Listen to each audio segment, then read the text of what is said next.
আপনারা চুপচাপ বসে থাকেন আর আমাদের মুসলমান ভাইদেরকে অন্যরা হত্যা করে দিনের আলোতে। আমাদের এই চুপচাপ বসে থাকার কারণেই তারা সুযোগ পায়। আমি নিজেকে মুমিন দাবি করলাম, বললাম যে আমি তাহাজ্জুদ 80 রাকাত পড়ি, অথবা বললাম যে আমি ঘুম থেকে উঠেই কোরআন পড়ি, তাসবিহ খুঁজি, জায়নামাজ খুঁজি। এটা আমি দাবি করতে পারলাম, কিন্তু আল্লাহ পাকের আমল, আল্লাহ পাকের খাতায় আমার নামটাকে আদৌ কি মুমিনের খাতায় আছে কিনা এটা চিন্তার বিষয়। কথা কয় না? এই জন্যই তো আল্লাহ পাক বলেন মানুষের ভিতরে যারাই নিজেরা নিজেকে মুমিন বলে এরা মুমিন না। বলতে পারে যে আমি মুমিন, বলতে পারে যে আমি মুসলমান, কিন্তু আল্লাহ পাক কি বলছেন? আল্লাহ পাক ভিন্ন কথা বলেন। ওয়ামিনান নাসি মান ইয়াকুলু আমান্না বিল্লাহ ওয়া বিল ইয়াউমিল আখির ওয়া মা হুম বিমুমিনিন। একদল বান্দা যারা নিজেরা নিজে এদেরকে মুমিন বলে, আল্লাহকে বিশ্বাস করি এই কথাও বলে, আখিরাতকে বিশ্বাস করি ওই কথাও বলে, কিন্তু আমার আল্লাহ পাক রব্বুল আলামিন বলেন এরা কারা বান্দা মনে রাখবা? যারা আল্লাহকেও বিশ্বাস করার কথা বলে, আখিরাতকেও বিশ্বাস করার কথা বলে, যখন তাদের সঙ্গে মিশে তখন তাদের সঙ্গে তেল মিলায়, যখন মুসলমানের সঙ্গে মিশে তখন মুসলমানদেরকে তেল দেয়। কিন্তু এরা মুসলমানও না, ইহুদিও না। আল্লাহ বলেন এরা মুমিনও নয়, এরা হলো মুনাফিক। মুনাফিকের আলামত হলো এইটাই, যারা একবার এক জায়গায় আরেকবার আরেক জায়গায়। সরকারি দল ক্ষমতায় থাকলে সরকারি দলের সভাপতি, বেসরকারি দল ক্ষমতায় যখন আসে তখন তাদের দলের সভাপতি, এই দল আসে তো এই দলের সেক্রেটারি, ওই দল আসে তো ওই দলের সেক্রেটারি। অর্থাৎ যখন যেই দল আসে তখন তারা সেই দলে যায়, আছে না নাই? ভাইরা আমার খুব বুঝেন, এদের উদাহরণ আল্লাহ পাক ডাক দেয়া বলেন মুযাবযাবিনা বাইনা যালিক লা ইলাহা উলাই ওয়া লা ইলাহা উলা। এদের হালত হলো এরা একবার এখানে একবার ওখানে, এরা দুদুল্যমান অবস্থায় থাকে, যার কারণে দুই নৌকায় পা যখন কোনো বান্দা দেয় তখন নৌকা দুইটা দুদিকে চলে যায়, মানুষটা নিচে পড়ে মারা যায়। এ মুসলমান, এই কারণে মানুষ যদি নিজেকে মুসলমান দাবি করে মুসলমান হতে পারে না। মুসলমান ইমানদার দাবি করা যায় লেকিন হওয়া যায় না।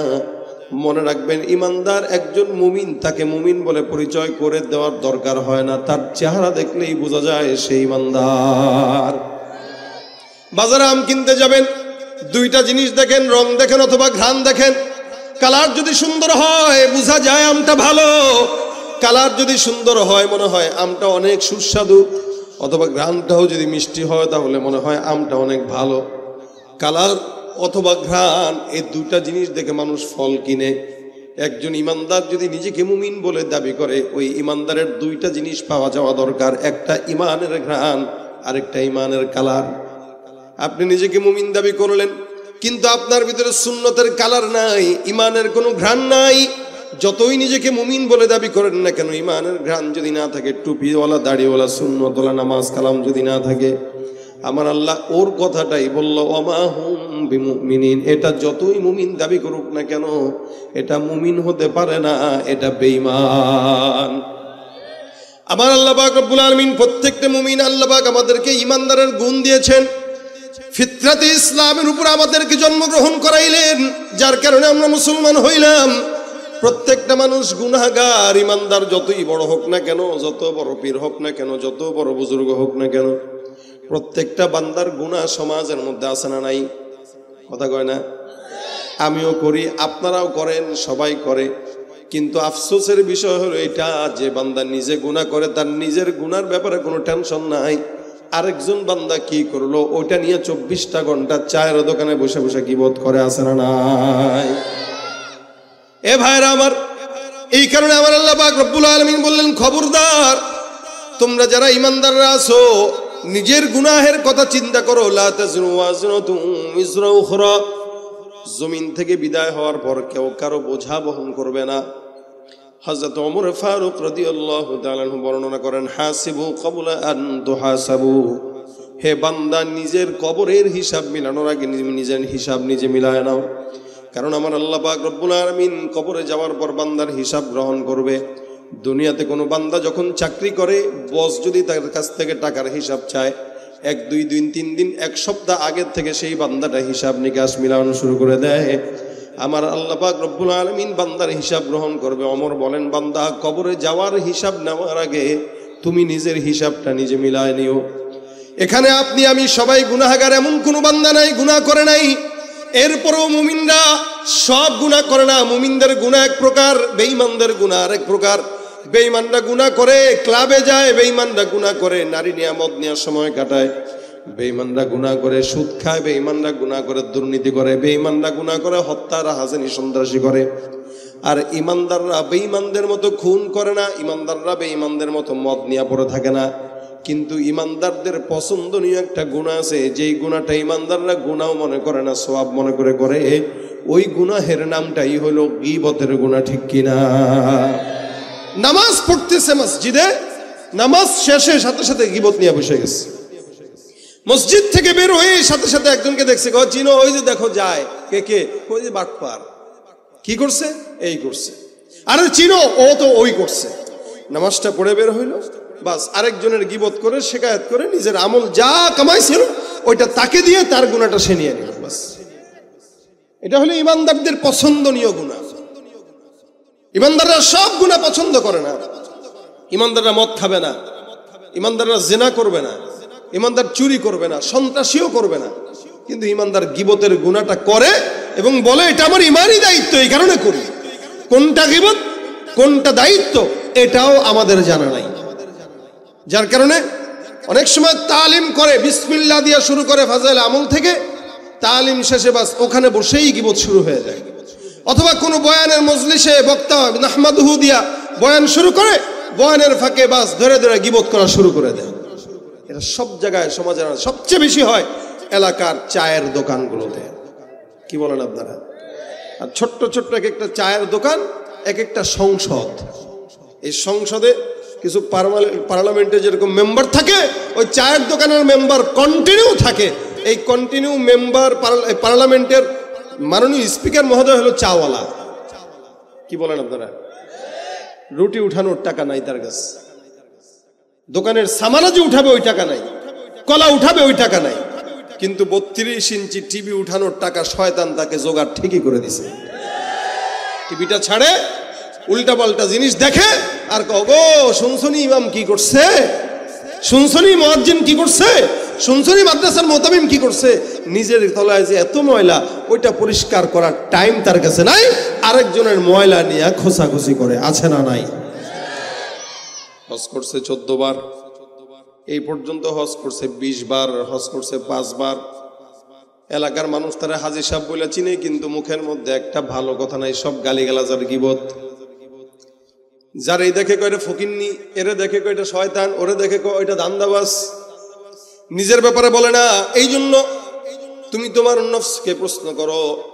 আল্লাহ পাক রব্বুল আলামিন তোমার নফসকে যদি তুমি প্রশ্ন করো, তোমার জবাব মিলাই দিবেন।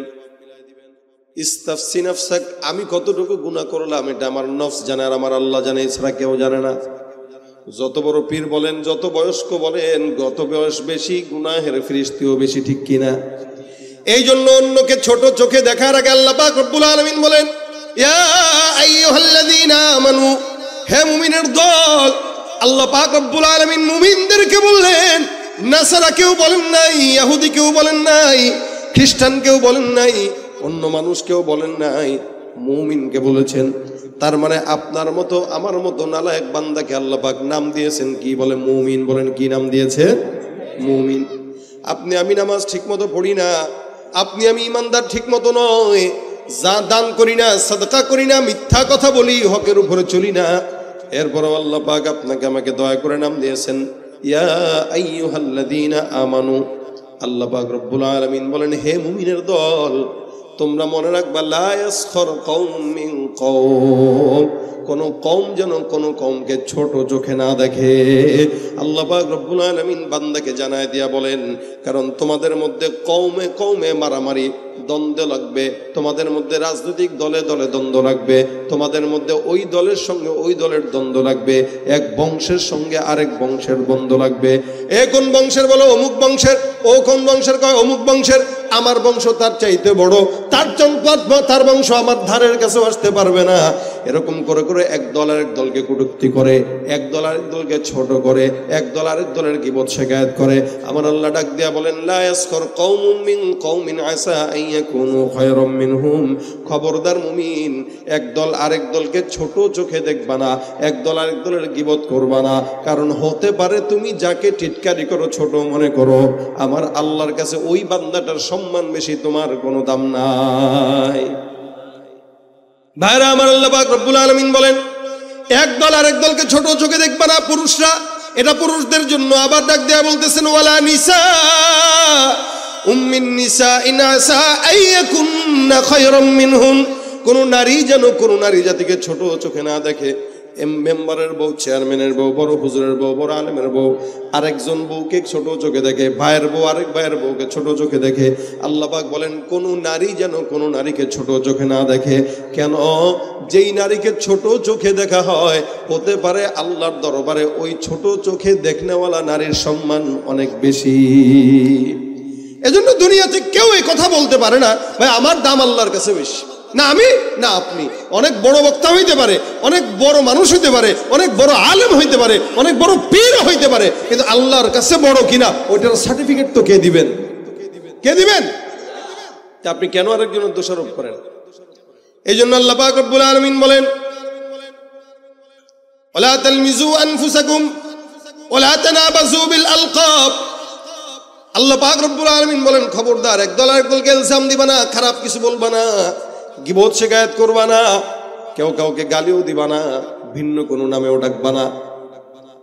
মোটা একটা মানুষ যাইতেছে, কয় ও যে দেখ মুটকু যায়, মুটকু কয় কিনা, কথা কয় না। চিকন মানুষ হাঁটতেছে, কয় দেখ রে ভাই ক্যাঙ্গারু যায়, বাতাস দিলে ওইরা ধাক্কা দিলে উড়ে চলে যাবে। ছোট একটা মানুষ যাইতেছে, কয় দেখ কেমন বাউন্না যায়, খাটো। রাসূল করিম সাল্লাল্লাহু আলাইহি ওয়াসাল্লাম নিষেধ করলেন, খবরদার কেউ লম্বা, কেউ ছোট, কেউ বাটো, কেউ মোটা, কেউ চিকন, এই শব্দটাও কোনোদিন তাকে আঙ্গুল দিয়া বলা যাবে না, নিষেধ করেছেন কে? খবরদার কাউকে ভিন্ন কোনো নামে ডাকা যাবে না। কারো নাম অমুক, তাকে ওই নামে বাদ দিয়া এমন কোন নামে ডাকলা যেই নাম ডাকলে সে বেজার হয়। আল্লাহ পাক বলেন, খবরদার এই নামে ডাকা যাবে না, এটা আমি আল্লাহ পাক রব্বুল আলামিন নিষেধ করে দিলাম। নবী করিম সাল্লাল্লাহু আলাইহি ওয়াসাল্লামের বিবি হযরত সাফিয়া রাদিয়াল্লাহু তাআলা আনহা একবার ঘরের মধ্যে আসলেন, আম্মা জান আয়েশা দেখলেন হযরত সাফিয়া হয়তো একটু খাটো অথবা একটু মোটা ছিলেন। আম্মা জান আয়েশা রাদিয়াল্লাহু তাআলা আনহা তার ব্যাপারে মন্তব্য করলেন, হাকাযা, এটা মনে মনে মন, অর্থাৎ সাফিয়া একটু মোটা, নবী আপনি কেমনে তারে পছন্দ করলেন? দেখবেন ঘরের মহিলা যতই হোক না কেন, একজন বিবি আরেকজন বিবির প্রতি একটু কি থাকে, হিংসা অথবা ঈর্ষা থাকে, যে ওরে বেশি মহব্বত করে, আমারে কেন করে না। আম্মা জান আয়েশা রাদিয়াল্লাহু তাআলা আনহা রাসূল সাল্লাল্লাহু আলাইহি ওয়াসাল্লামকে বলতেছেন, ইয়া রাসূলুল্লাহ, বিবি সাফিয়াকে আপনি পছন্দ করলেন, কিন্তু সাফিয়া তো এমন এমন এমন দেখতে এরকম। নবী করিম সাল্লাল্লাহু আলাইহি ওয়াসাল্লাম বলেন, আয়েশা তুমি সাফিয়ার অগোচরে সাফিয়ার ওই ব্যাপারে এরকম মন্তব্য করলা, সাফিয়া বেটে অথবা মোটা। যদিও সাফিয়ার ভিতরে এই গুণটা আছে, যদিও সাফিয়া বেটে অথবা মোটা, কিন্তু তারপরেও তুমি তার অবর্তমানে কথাগুলো আমার কাছে বললা। আয়েশা তুমি জানো কথাটা কত মারাত্মক খারাপ। দেখেন রাসূল করিম সাল্লাল্লাহু আলাইহি ওয়াসাল্লামের বিবি আম্মা জান আয়েশা, যিনি না হলে আমাদের সমাজের মা বোনদের মাসলা আমরা এই পর্যন্ত পেতাম না। আয়েশা রাদিয়াল্লাহু তাআলা আনহা বলছেন, রাসূল আপনার বিবি সাফিয়া এরকম এরকম। নবী বলতেছেন, আয়েশা তোমার এই কথাটা মারাত্মক খারাপ, তুমি কি জানো কথাটা এত দুর্গন্ধ?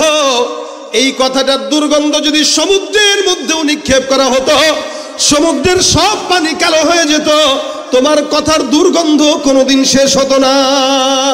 কত মারাত্মক পর্যায়ের গুনাহ তোমার মাধ্যমে হয়েছে, তুমি আল্লাহর দরবারে ইস্তেগফার করো। আয়েশা ডাক দিয়া বলেন, ইয়া রাসূলুল্লাহ, আমি কথাটা খারাপ নিয়তে বলি নাই।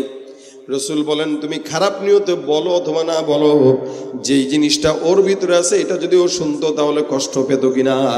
আম্মা জান আয়েশা বলেন, হ্যাঁ অবশ্যই কষ্ট পেত। নবী বলেন, এটার নামই গীবত। যেই গুণটা যার ভিতরে আছে তার অগোচরে, তার অবর্তমানে ওই বিষয় নিয়ে আলোচনার নাম কি, জোরে বলেন তো?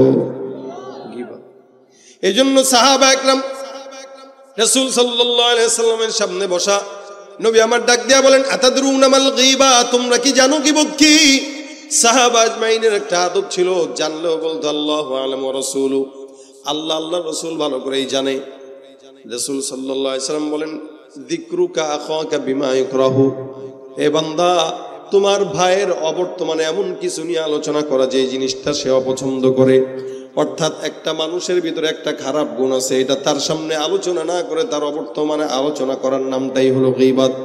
এই গীবতের দোষ পুরুষদের যতটুকু গুণ আছে তার চাইতেও বেশি হাজার কোটি গুণে মহিলাদের মধ্যে আছে না নাই?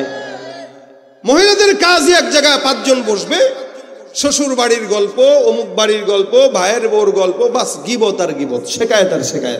অথচ অনেক পর্দাশীল নারী তাও করতেছে। এই যে বললাম শুরুতেই, মানুষ ইমানদারদের পছন্দ নিয়ে একটি গুনাহ হচ্ছে গীবতের গুনাহ। আর গীবতটা করে কি দিয়া বলেন তো? জিহ্বা দিয়া। কি দিয়া? জিহ্বা দিয়া করে। এই কারণে রাসূল করিম সাল্লাল্লাহু আলাইহি ওয়াসাল্লামের কাছে এক সাহাবী এসে ডাক দিয়া বলেন, ইয়া রাসূলুল্লাহ, আমাকে নাজাত পাওয়ার মতো একটা আমল শিখা দেন। নবী করিম সাল্লাল্লাহু আলাইহি ওয়াসাল্লাম বলেন, নাজাত পেতে চাও? এ বান্দা, নাজাত যদি পেতে চাও, জমিনের মধ্যে তুমি তোমার জবানের হেফাজত করো। রাসূল ডাক দিয়া বলেন, আমলিকা আলাইকা লিসানাক, তুমি তোমার জবানের কন্ট্রোল করো। যার জবানের কন্ট্রোল নাই তার শান্তিও নাই, যার জবানের হেফাজত নাই তার দুনিয়াতে সম্মানও নাই। সিদ্দিক আকবর আবু বকর রাদিয়াল্লাহু তাআলা আনহু নাম শুনছেন তো ইনশাআল্লাহ? হ্যাঁ, কথা কয় না এরা, সবাই তো জানেন আপনারা নাকি? না, আমাদের দেশে এমন আপনাদেরকে জিজ্ঞাসা করছি, আপনারা অবাক হয়েন না যে আবু বকরের নাম আবার জানে না কে? আজ থেকে 4-5 বছর আগে ইউটিউবে একটা ভিডিও দেখেছিলাম। ভিডিওতে এক লোক আরেক ইমানদারকে প্রশ্ন করতেছিল, ভাই আপনি 4 জন নবীর নাম বলেন তো। যাকে প্রশ্ন করছে সে হেসে খেলে বলতেছে, ভাই রে ভাই, 4 জন নবীর নাম ব্যাপার, বলেন আবু বকর, ওমর, ওসমান, আলী। সুবহানাল্লাহ কয় না? দেখছেন নি সুবহানাল্লাহ কয়? আমি ট্রেস করলাম যে কি কয়, এ কয় সুবহানাল্লাহ। তাহলে মানে সেও জানে না আবু বকর, ওমর, ওসমান, আলী নবী না সাহাবী? জানো নি ভাই? জানে না? আরে মুসলমান, আবু বকর কে বলেন? কে? এই শিখে নাও, কে আবু বকর? বলো, জোরে বলো। ওমর কে? ওসমান কে? আলী কে? শুধু সাহাবী না, 4 জন খলিফা, খলিফাতুল মুসলিমিন। নবীকে, সাহাবীকে আমাদের জানা নাই, কিন্তু আর্জেন্টিনার খেলোয়াড় ভালো খেলে কেউটা জানা আছে। কথা কয় না? আছে না? কে গোল মারে ভালো, কে নাটক করে ভালো, কে দিগবাজি দিতে পারে ভালো, এটা আমাদের জানা আছে। কিন্তু রাসূলের সাহাবীদের নাম মুখস্থ নাই। আবু বকর সিদ্দিক রাদিয়াল্লাহু তাআলা আনহু, উনি একবার উনার জিহ্বাটাকে এরকম টান দিয়া বের করছেন, ডানে একবার নেয়, বামে একবার নেয়, উপরে একবার নেয়, নিচে একবার নেয়। সাহাবী আরেক দল দেখে ডাক দিয়ে বলে, আবু বকর কি ব্যাপার? জবানের জিহ্বাটাকে ডানে নাও, বামে নাও, সামনে নাও, পিছনে নাও, কেন? জবান দোষ করলো কি? আবু বকর ডাক দিয়া বলেন, জিহ্বাটাকে বারবার ডানে বামে নেওয়ার পিছনে কারণ হলো, যে জিহ্বাটাকে ডানে বামে নেই, জিহ্বাটা মারাত্মক শয়তান। এই জীবনের মধ্যে, দুনিয়ার মধ্যে যত মানুষকে বিপদের মধ্যে পড়তে দেখলাম, শুধুমাত্র জবানের কারণেই পড়তে দেখেছি। কারণ যার জবানের হেফাজত নাই, যার জিহ্বার কন্ট্রোল নাই, তার সম্মানও নাই, তার দুনিয়ার জমিনে লাঞ্ছনা হয়। জবানের হেফাজত করো, তোমার জবান তোমার কাছে। যার জবানের গ্যারান্টি নাই তার সম্মানের গ্যারান্টি নাই, যার জবানের গ্যারান্টি নাই তার ক্ষমতারও গ্যারান্টি নাই। এক কথা বইলেই জবান দিয়া 40 মিনিটের মাথায় দাদার বাড়ি চলে গেছে। কথা কি ঠিক না? যদি না বলতো এই কথা যাইতো নি? কথা কয় না, বুঝেন না আপনারা? বুঝছেন নি কি বলছে জবান দিয়া? বলেন, বলেন। বলা দরকার ছিল, কিন্তু বলছে। কি দিয়া বলছে? জিহ্বা দিয়া, পিছন দিয়ে তার বলে নাই।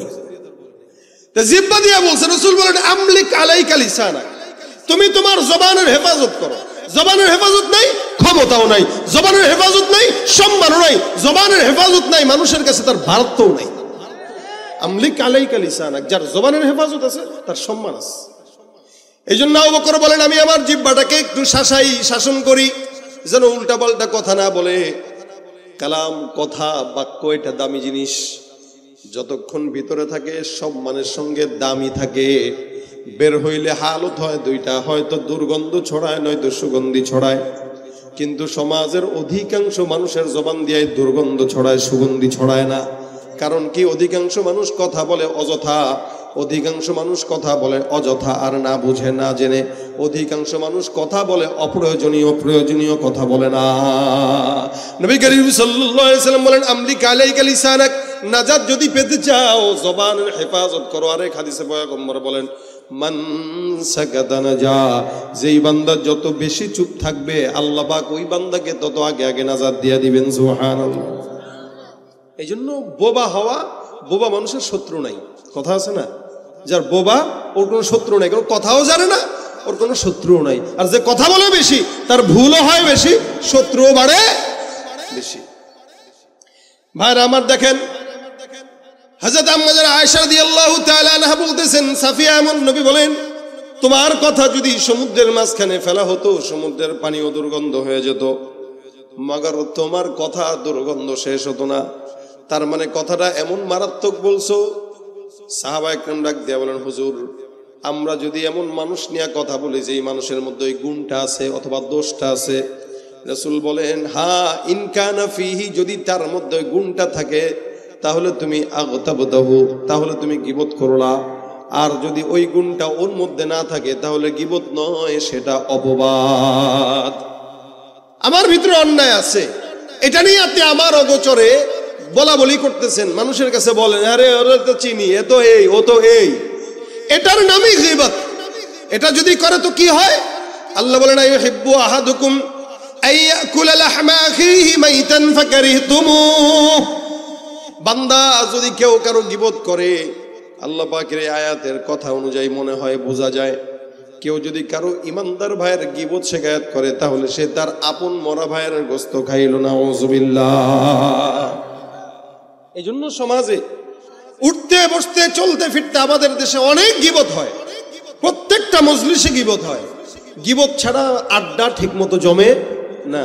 যত গীবত খাইতে মজা। ওই যে গোশতের সাথে তুলনা দিয়েছেন আল্লাহ পাক, আইয়ুহিব্বু আহাদুকুম আইয়াকুলা লাহমা আখি, ভাইয়ের গোশত, মাইতা, তাও জীবিত না, মৃত ভাইয়ের গোশত খাওয়া, এটা তার কাছে ভালো লাগে।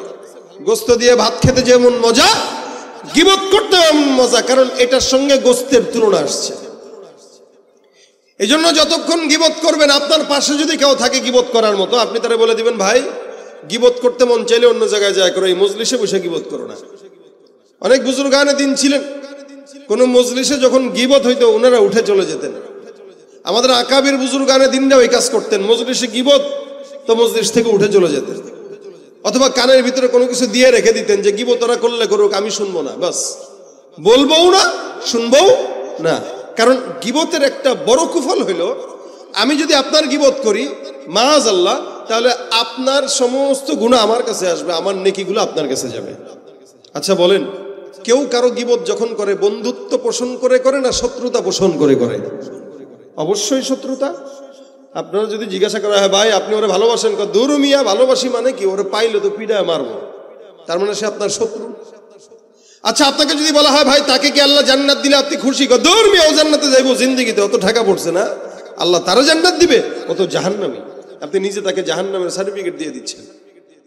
আপনি কোশ্চিন কালেও চান না সে জান্নাতে যাক, কিন্তু আপনি গোপনে গোপনে আপনার অগোচরে তাকে সুন্দর করে জান্নাতের রাস্তা সহজ করে পাঠিয়ে দিতেছেন, আপনি নিজেও জানেন না। কিভাবে? ওই যে আপনি যখন তার গীবত করলেন, শিকায়াত করলেন, পরনিন্দা করলেন, প্রতিহিংসা করলেন, আপনার এক একটা গীবতের মাধ্যমে আপনার আমলগুলো গোপনে তার কাছে চলে যাচ্ছে, আর তার গুনাহগুলো আপনার কাছে চলে আসতেছে, আপনি জানেনও না। আপনি আপনার শত্রুকে বিনা হিসেবে জান্নাতে পাঠানোর পায়তারা করতেছেন। এই জন্য ভাইরা আমার, গীবত শিকায়াত আল্লাহ পাক জায়গায় জায়গায় বারবার নিষেধ করেছেন। খবরদার বান্দারা, গীবত করো না, শিকায়াত করো না, বেঁচে থাকো। তাহলে গীবত করবো না, কি করব? কেউ যদি অন্যায় করে, আল্লাহ পাক ডাক দিয়া বলেন, ইন্নামাল মুমিনুনা ইখওয়াতুন ফাআসলিহু বাইনা আখাওয়াইকুম ওয়াত্তাকুল্লাহ। মুমিন মুমিনের ভাই। আজকে সমাজে আল্লাহ পাক ঘোষণা করলেন মুমিন মুমিনের ভাই, কিন্তু আজকে সমাজে দেখা যায় আমার মুসলমান ভাইদেরকে যারা হত্যা করে তাদের পক্ষে হয়ে আরেক দল সাপোর্ট করে। এদের কাছে মুমিনদেরকে ভাই মনে হয় না, ইহুদি নাসারা খ্রিস্টানদেরকে বন্ধু মনে হয়। ঠিক কি না? জোরে কর।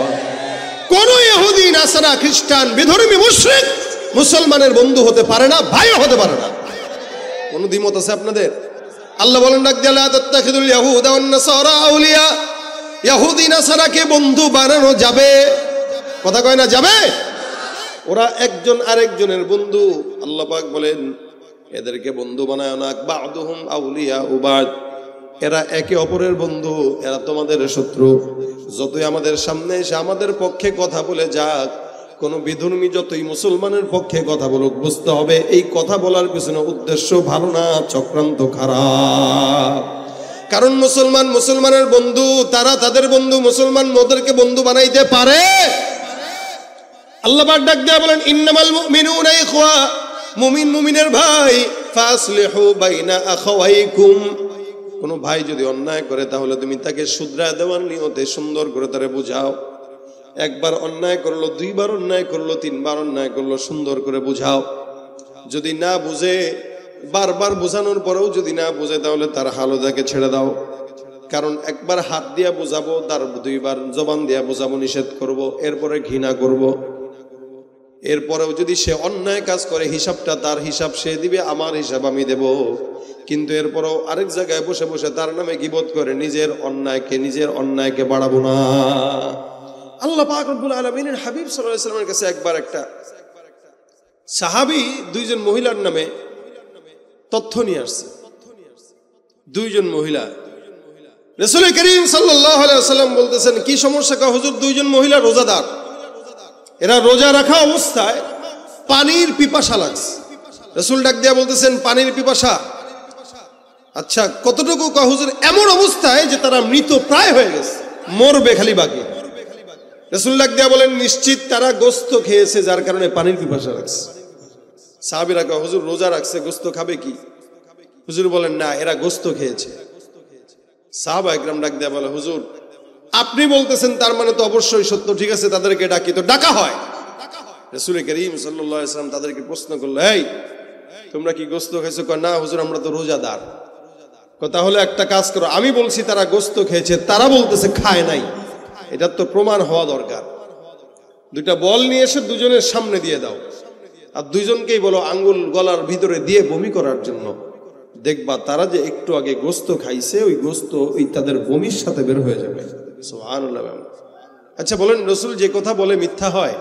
রাসূলের ধারণা মিথ্যা হয়? রাসূল করিম সাল্লাল্লাহু আলাইহি ওয়াসাল্লাম বলতেছেন তাদের সামনে বল দাও আর আঙ্গুলটা গলার ভিতরে দিয়ে বমি করার জন্য আদেশ দাও। তো সাহাবী বললেন এই ঠিক আছে তুমি বমি করো।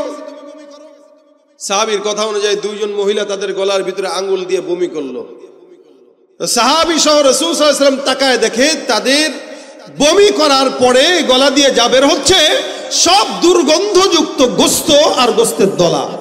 রাসূল সাল্লাল্লাহু আলাইহি ওয়াসাল্লাম বলেন একটু আগে রোজা রাখা অবস্থায় নিশ্চিত তোমরা দুইজন গীবতের ভিতরে লিপ্ত ছিলা, আর গীবত করার কারণে তোমাদের ওই যে মধ্য ভাইয়ের গোশত খেয়েছো, ওই গোশত খাওয়ার কারণে তোমাদের পানির পিপাসা লাগছে। এটা আমি রাসূল বুঝতে পারছি, অন্য কেউ বুঝুক বা না বুঝুক। মহিলা দুজন স্বীকার করে বলে ইয়া রাসূলুল্লাহ, হ্যাঁ আমরা আসলেই রোজা রাখা অবস্থায় গীবত করেছিলাম। রাসূল বলে এই গোশতগুলা সেই গীবত করার পরে যে মৃত ভাইয়ের গোশত খেয়েছিল সেই গোশতের গীবত, গোশত বের হয়ে গেছে। আল্লাহ পাক রব্বুল আলামিন হাবিব বলতেছেন সুতরাং বান্দা রোজা রাখা অবস্থায় হোক বা রোজা ছাড়া অবস্থায় হোক, কোনো কেউ মুমিন যদি আরেক মুমিনের গীবত করে সে যেন তার মরা ভাইয়ের কি খাইলো গোশত। এই কারণে আল্লাহর নবী বলেন খবরদার খবরদার কারো গীবত করবা না, শিকায়াত করবা না।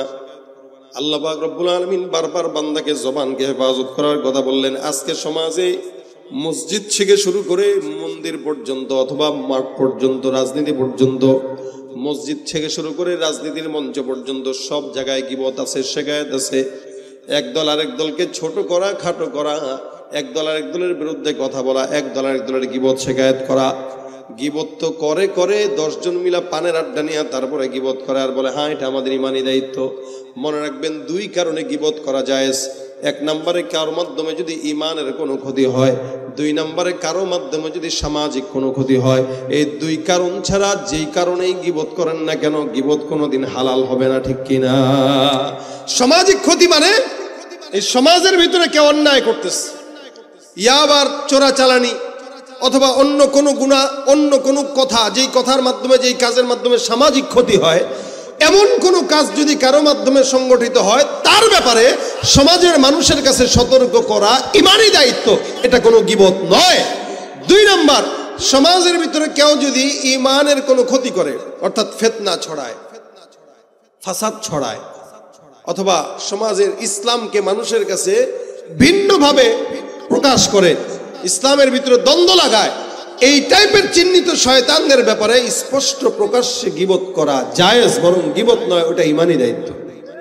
এর বাহিরে সামাজিক ক্ষতি অথবা ইমানের ক্ষতি, ইসলামের ক্ষতি অথবা রাষ্ট্রের ক্ষতি, এর ক্ষতির বাহিরে কেউ যদি কারো কাছে কারো গীবত করে, ওটা গীবত, ওটা ইমানি দায়িত্ব নয়, ওটা অন্যায়, ওটা মারাত্মক গুনাহ।